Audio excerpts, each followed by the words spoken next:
This whole fiasco need to be resolved. It need to be ended. And people need to do their job, right? And if people are doing their job, guess what? America wouldn't be hungry. Guess what? Federal employees wouldn't be standing in lines to get food.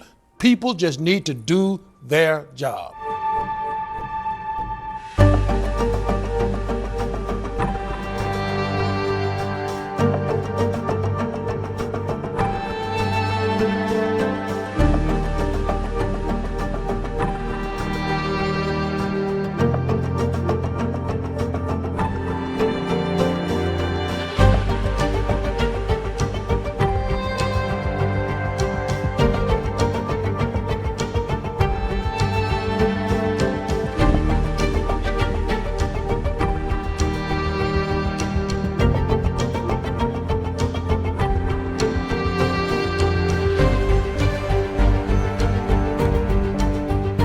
So is your message right now to Democrats in the Senate open to reopen the government and then get back to work?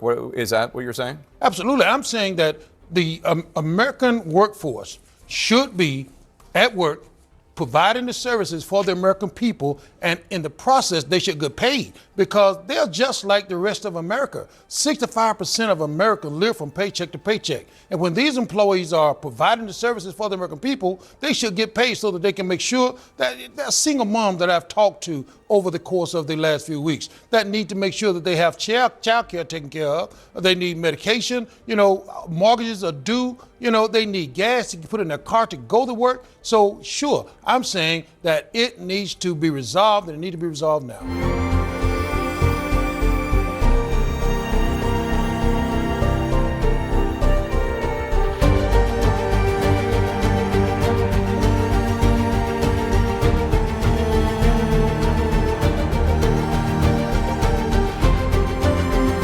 Now, tens of millions of Americans will lose access to food stamps this weekend. The looming deadline has sparked furious infighting among lawmakers as the US government shutdown enters day 28.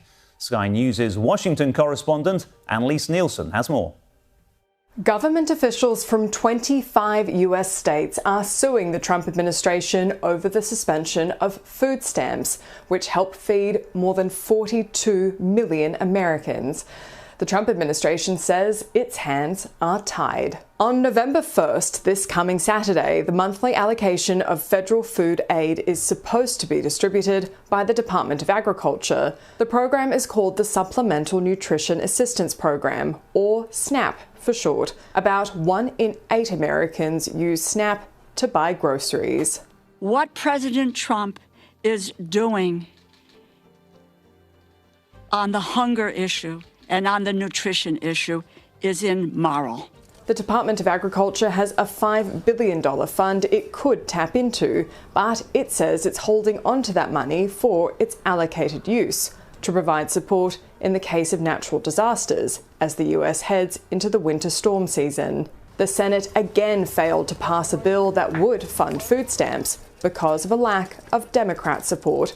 Republicans say the blame is on them. But at the end of the day, what they are doing is holding these programs hostage so that they can move forward what most Americans would say should not be appropriate for policy making using taxpayer dollars. This is a congressional problem and crisis that's been created by the Democrats because they're playing partisan games. And there's nothing the president can do. We don't have anything to offer them. Polling shows most Republican voters are blaming Democrats for the shutdown, and most Democrat voters are blaming Republicans for the shutdown. So there's not much incentive on either side to bring this to an end. This is now the second longest government shutdown in US history. But if tens of millions of Americans are denied access to SNAP, which would impact their ability to find food, that is the kind of situation where we could start to see rioting, and that would encourage lawmakers to find a solution very quickly. Annalise Nielsen, Sky News, Washington, D.C.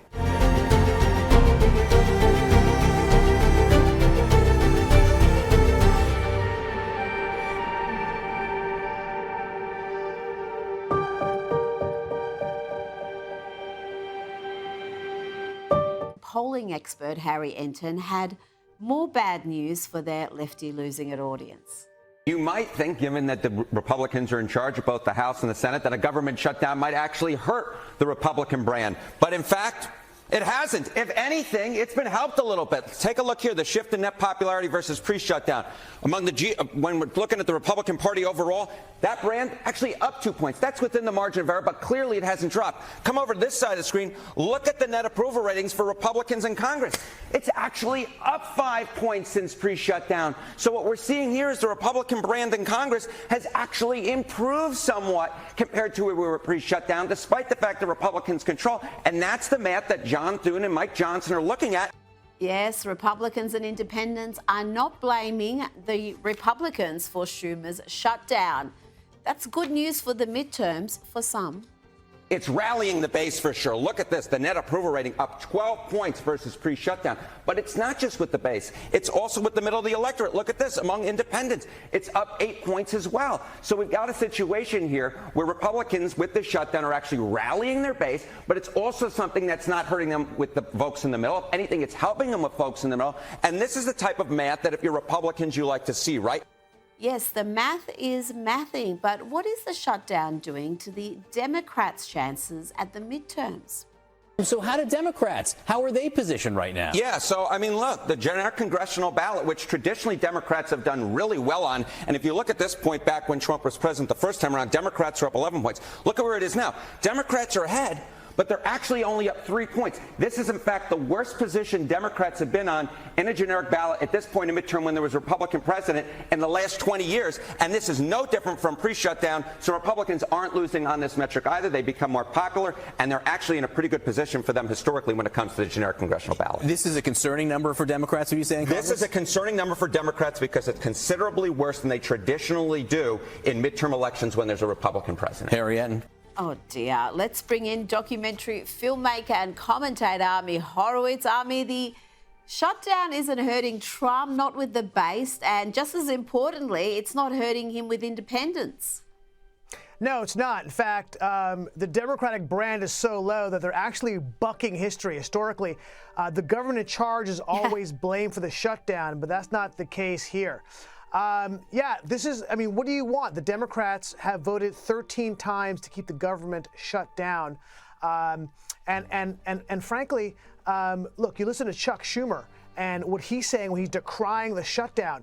What does he point to as a problem? He points to Trump helping out Milei in Argentina. Really, that's a problem? Milei is reshaping the Argentinian economy into a free market economy for the first time as a light to the entire region that they will follow.